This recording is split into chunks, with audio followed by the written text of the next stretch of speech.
Buenos días, buenas tardes, buenas noches. Les habla Eva Job Chávez del podcast Lecturas para el Alma. Les agradezco continuar con nosotros. Ya vamos en la recta final, los últimos capítulos del libro Vengo a sanar del padre Darío Betancourt. Comenzamos. Capítulo 12. ¿Cómo visitar a un enfermo? La pastoral de los enfermos no termina con el solo hecho de administrar el sacramento de la unción a la persona que lo pide. El campo de la salud es inmenso. Va desde la visita cariñosa y amigable a los enfermos de la comunidad hasta el diálogo que se debe entablar con los más alejados y que pertenecen a la misma comunidad. Las preguntas que una persona se hace ante la sorpresa de la enfermedad crean en la psicología del enfermo un momento oportuno para el encuentro con Dios.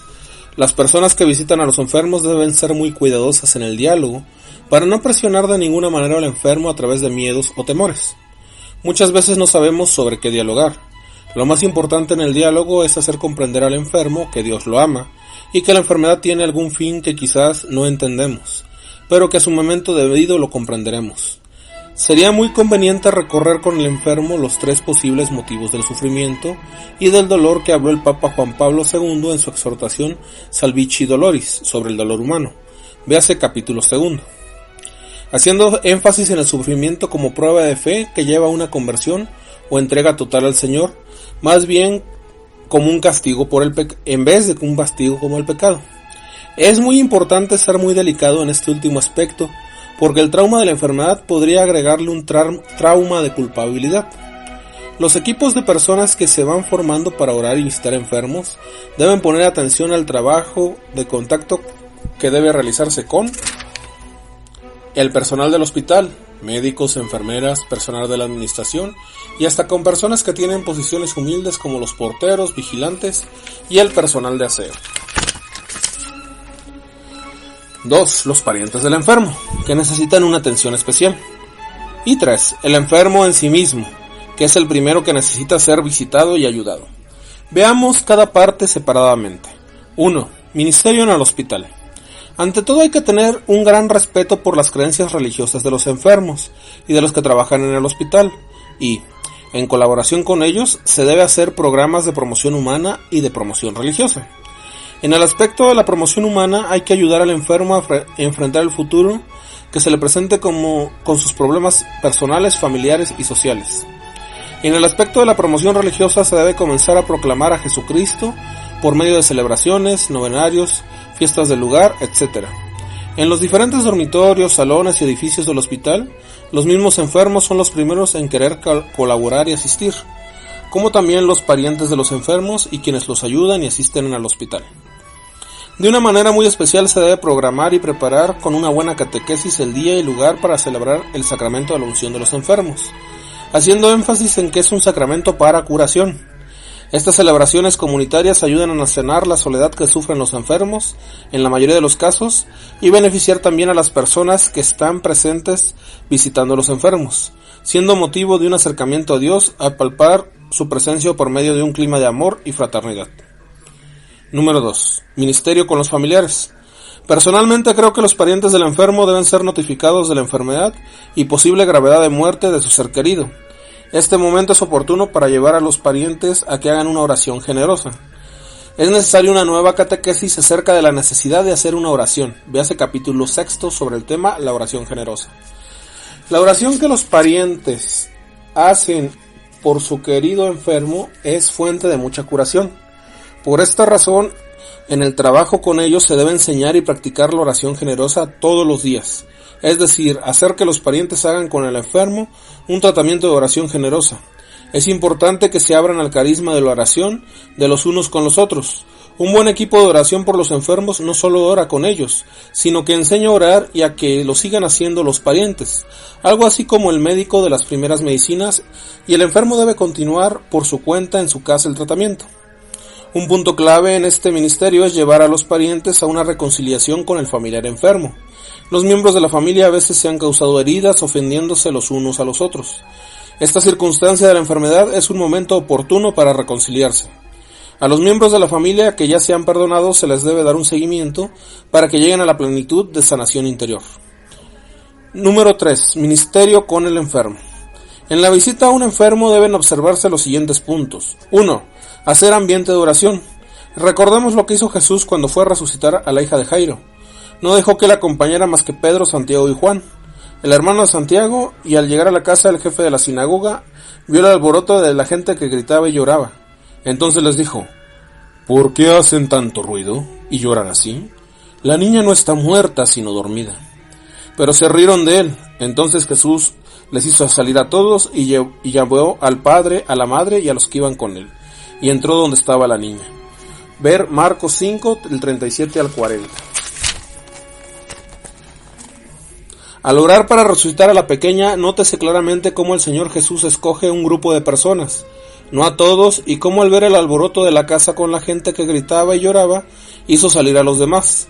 En otras palabras, lo que el Señor Jesús hizo fue crear un ambiente de oración, de recogimiento y silencio. Al hacer salir a los que causaban alboroto, al visitar a un enfermo debemos crear un ambiente de oración, invitando muy delicadamente a apagar los televisores, la radio y a suspender cualquier otra cosa que se esté haciendo. Al mismo tiempo se debe invitar a los parientes a tomar parte en la oración, desde los parientes más cercanos, esposa, hijos, etc., hasta los amigos y trabajadores, la empleada del servicio doméstico, el chofer, el jardinero, hasta los niños deben tomar parte en la oración, todos dentro de un ambiente de fe y recogimiento. Número 2. Catequesis sobre el sufrimiento. Esta catequesis debe darse tanto al enfermo como a los parientes, pero separadamente. Como es natural, ninguna persona, a no ser que tenga una buena instrucción, se atreverá a pedir la muerte para un ser querido. Todos desean que se sane, como es lo propio, pero esta catequesis debe llevar a pedir lo que Dios quiera, o vida por curación maravillosa, o muerte dejando a todos con una gran paz. Creo que las personas que visitan a los enfermos, si se limitan a pedir solamente la curación física y espiritual, y no tienen en mente la idea y el pensamiento de que debido a la gravedad de la enfermedad, la persona puede morir, y no están prestando un buen servicio al enfermo ni a sus parientes, pues lo que están haciendo es alimentando la idea y la esperanza de que la persona se va a sanar. Si esto no ocurriera, se va a formar un gran resentimiento o desilusión contra Dios, quien aparentemente los ha defraudado. Una vez fuimos a un hospital a visitar a una religiosa que se encontraba muy grave con un cáncer terminal. Como se trataba de una religiosa, era muy fácil ayudarla para que hiciera una oración generosa, pidiéndole a Dios le diera lo que Él quería para ella en esa circunstancia. Al llegar al momento de decir: Señor, si quieres llevarme contigo, dame muerte o dame vida, si quieres darme salud, entonces la religiosa aclaró: Padre, no quiero vida, estoy lista para irme, quiero morir. Entonces le dijimos: hermana, no sabemos lo que Dios quiere para usted en este momento. Pida vida. Si Dios quiere glorificar su nombre haciendo algo maravilloso ahora mismo, entonces añadió ella: que se haga como quiera Dios. Ella sanó de su cáncer y se ha pasado varios años de esa oración generosa, y esta religiosa se encuentra perfectamente sana. Número 3. Compartir testimonios personales. Consiste en contarle al enfermo algún testimonio de una curación que Dios haya hecho en nuestra vida, bien sea en el orden espiritual o físico, con el fin de edificar y levantar su fe en Jesucristo. Nótese que se deben compartir testimonios propios, más que los que hayamos escuchado de otras personas, pues al relatarlos transmitiremos con más seguridad, autoridad y confianza el amor que nos ha mostrado el Señor. Esto es lo que yo hago al relatar nuestro accidente de Panamá. Inciso 4. D. Leer las palabras de Dios. Ayuda mucho a levantar la fe del enfermo la lectura de pasajes bíblicos donde se manifiestan que la voluntad de Dios es que estemos sanos, y pasajes donde se muestra a Jesucristo sanando a todos los que acercaban a Él, tanto física como espiritualmente. A continuación se citan algunos de los numerosos textos claros, amplios y positivos que pueden ser muy apropiados para leer durante la visita. Empezamos con la lista de textos.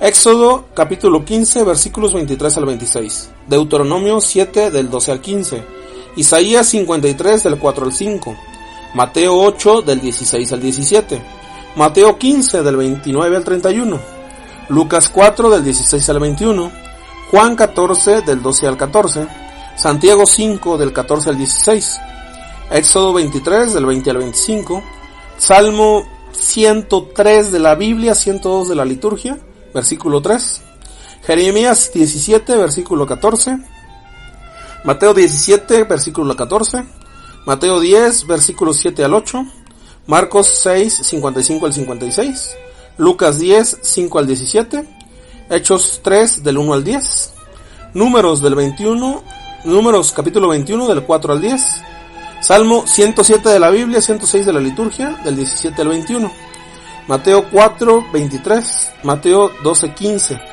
Marcos 16, 15 al 20, Juan 10 del 10 al 11 y Hechos de 10, 38. Quinto, arrepentimiento del pecado. La palabra de Dios insiste en que hay necesidad de purificar el corazón de toda culpa. Eclesiástico 38:10. También el apóstol Santiago recuerda: confiénsense unos a otros sus pecados para que sean sanados. Santiago 5:16. Debe pedir perdón no solo al enfermo, sino también todos los que oran por él y con él. El apóstol San Pablo es muy claro en la necesidad de estar limpios para poder ser usados por el Señor. Para ser de uso especial, consagrado y útil al Señor, uno tiene que mantenerse limpio de todo lo malo. Entonces será útil para hacer cualquier cosa buena. Segunda de Timoteo 2:21. Si entre los presentes hay un sacerdote, debe invitarse muy delicadamente al enfermo a que haga una confesión sacramental. Pero si esto no es posible por el momento, hágase un acto de perfecta contrición de corazón, con la intención de confesarse lo más pronto posible. Para este fin puede hacerse cualquier oración que lleve al arrepentimiento sincero. También se debe hacer una renuncia muy concreta y específica a los engaños diabólicos de brujería, espiritismo y superstición. Se deben hacer tantas renuncias cuantas veces se hubiese hecho una misma acción por engaño diabólico. El ejemplo lo dio el Señor cuando a las 3 negaciones de Pedro le hizo hacer 3 profesiones de fe. Sexto, F, sanación física. La parte final durante la visita al enfermo termina con una oración de sanación física. Para este fin, véanse los capítulos 7 y 11 sobre esta oración. Fin del 12º capítulo. Muchas gracias por tu atención.